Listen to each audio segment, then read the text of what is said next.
Welcome to the IT Career Energizer podcast.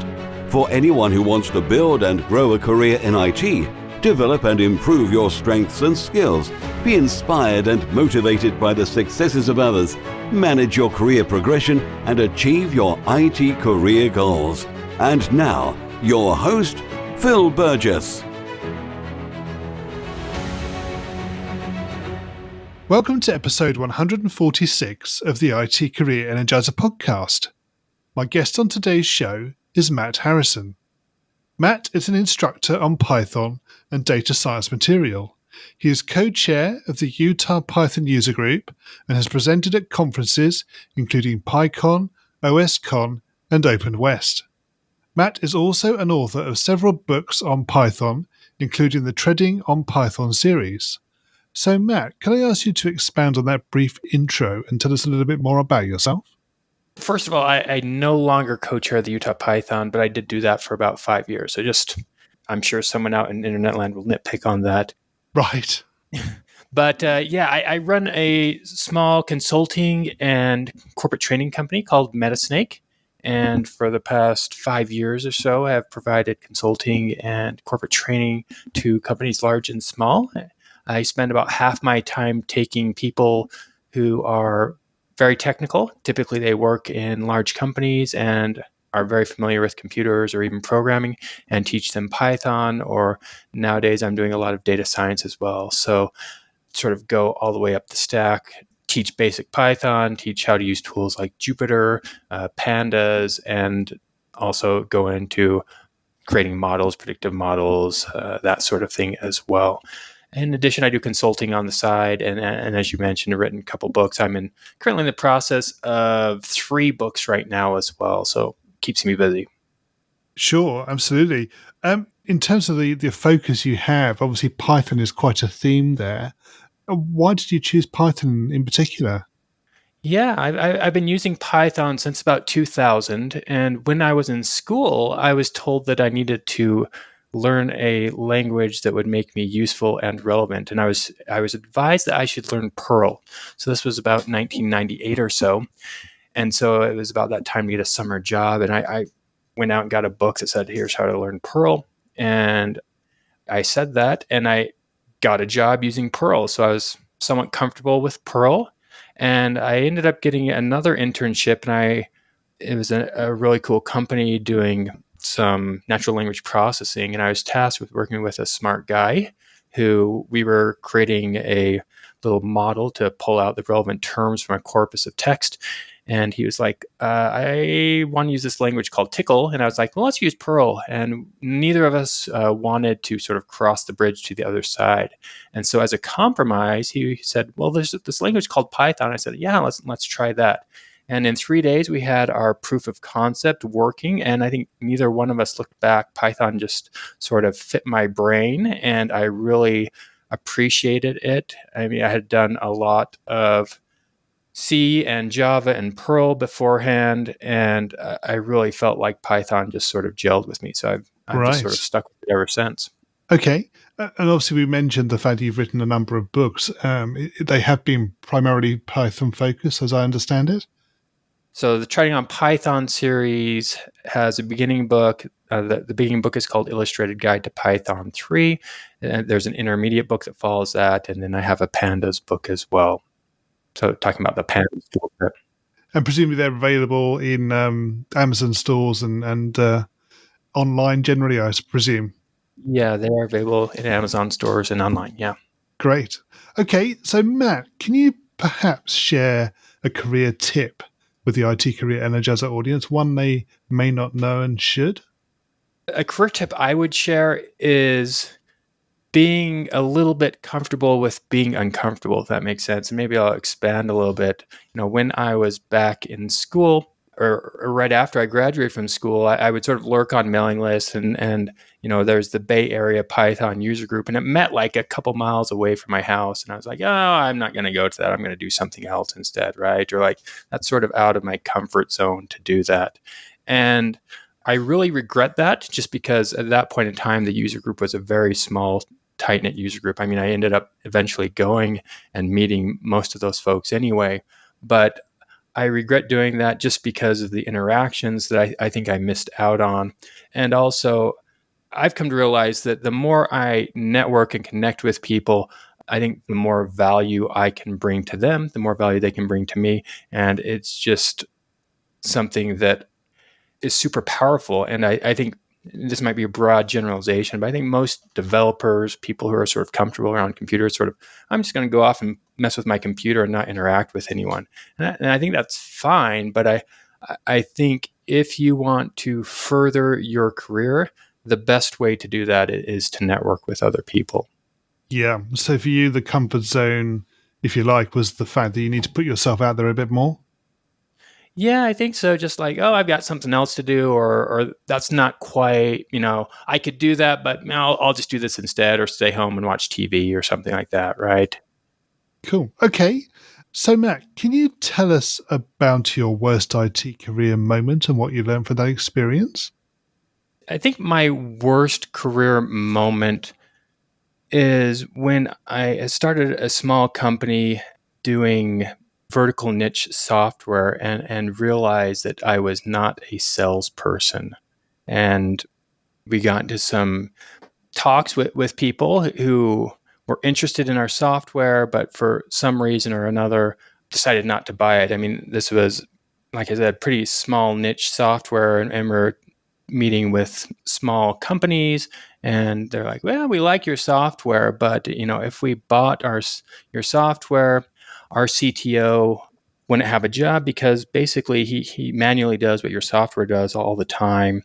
And not only is he our CTO, but he's also my brother, and so I can't really buy your software right then. And I felt like I didn't really have anything I could say to him. I was like, okay, if you don't want to buy it, don't buy it. And as I've sort of gone off on my own and done my own thing, I found that sales can be very hard. Like I said, especially for introverts, people who aren't, I never really wanted to be a salesperson. That's, I like sort of dealing with computers and teaching people and helping people. And so sales can be very hard that way. But I've found that by doing certain things, leveraging content marketing and like I said, networking, I have been able to make sales, or at least survive being independent, and I think I've provided good services to others, and they're pretty happy about them. I'm sure those are skills that you've had to develop as well as you go along. I mean, as you say, if you're used to being a developer or a programmer and not necessarily having those sort of conversations, it's something that you wouldn't necessarily have put a lot of time and effort into in the past, but something that you've had to build on. Moving away from your worst IT career moment, can you perhaps tell us about your career highlight or greatest success? If I could pin back, sort of being able to go on my own and do things on my own, I'd probably blame that on writing a book. And so my first book, I think I wrote in 2010 or so. And I had given a talk at a conference or tutorial form and wanted to give that another one. It got accepted to another one. And instead of just rewriting the slides, it was like 6 months down the line, I figured that I would write a book about that instead. And so I did that. I wrote the book. It didn't take 6 months. It took longer than 6 months. It was self-published. And I think it sort of opened some doors. I mean, some people say like, oh, self-publishing, there's low quality or whatnot. And yeah, sure, there were some typos here and there and that. But, I think I've addressed many of those issues. But it was very interesting, even at work, people were like, oh yeah, you wrote that book. And I would have people come up to me and say, oh, I saw your book. And I didn't advertise it to them at all, but they had come across it. And so it was a really cool, I would say, like, business card. Like, not only do I know Python, I wrote a book about Python, and Yes. I can share it with you. And that bar has been significantly lowered with self-publishing. Like, if you want to write a book, if you want to have that business card in your back pocket that you can share with someone that sort of says, I am an expert on this, you can do it. It's just a matter of determination if you want to. Yeah. Obviously, the first one you say took you quite a while to write. Has the process got quicker for you over time? Perhaps a little bit. I mean, I think I can sort of get into the flow easier and start typing easier. I have my workflow pretty much down and the tooling around that down. I think it's more of dedicating time to do it, right? Because especially when you're a consultant, if you're writing a book, you're not getting paid for that generally. So it's a matter of prioritizing that. And I'm not necessarily saying that like you should write a book for the money. Like if you write a book, tons of money will come in. Certainly that happens with sort of these outlier books that you hear about, but most tech books are not like that. They're not, you don't necessarily write them for the money necessarily, but I think they do open doors. Yeah, they certainly help with your reputation and yes, getting known as an expert in your field. Yeah, I think so. So, Matt, what excites you about the future of the IT industry and careers in IT in particular? The thing I like about being programmer, sort of involved with programming and helping people learn, is that you sort of have power to create what you want. You can create an application, and I'm doing a lot of, like I said, data science / predictive modeling, machine learning type stuff.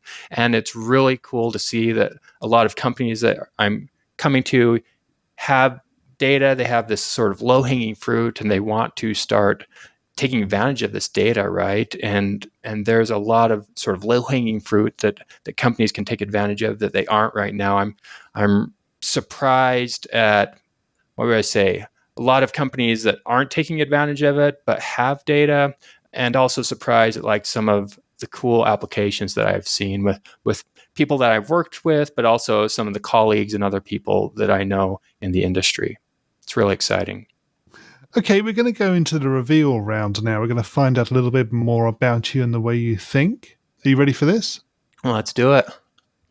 So what first attracted you to a career in IT?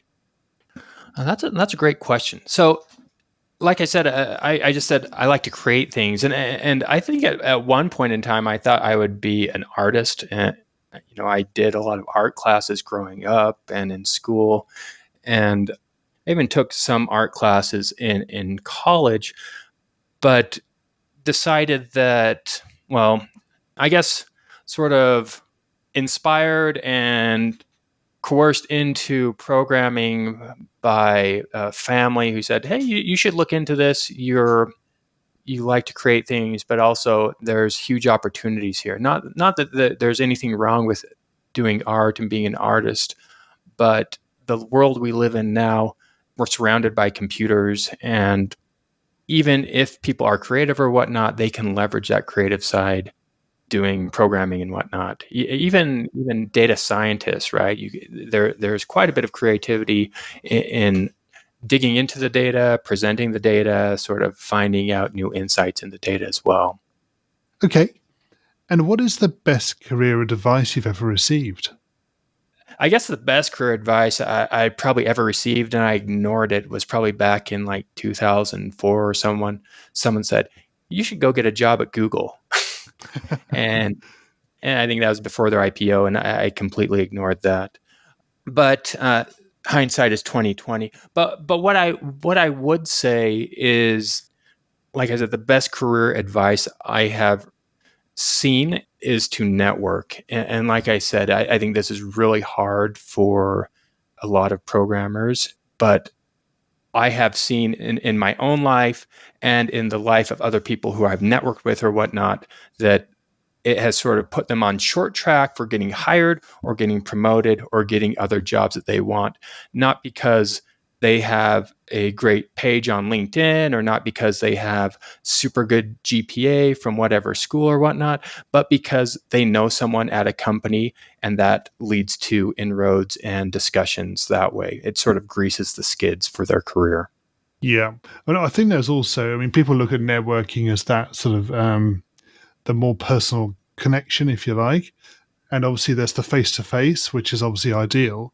But there's nothing to stop you if you don't feel that like you're ready to do that, to actually use the online tools to actually develop a network, even if it's not a face-to-face contact.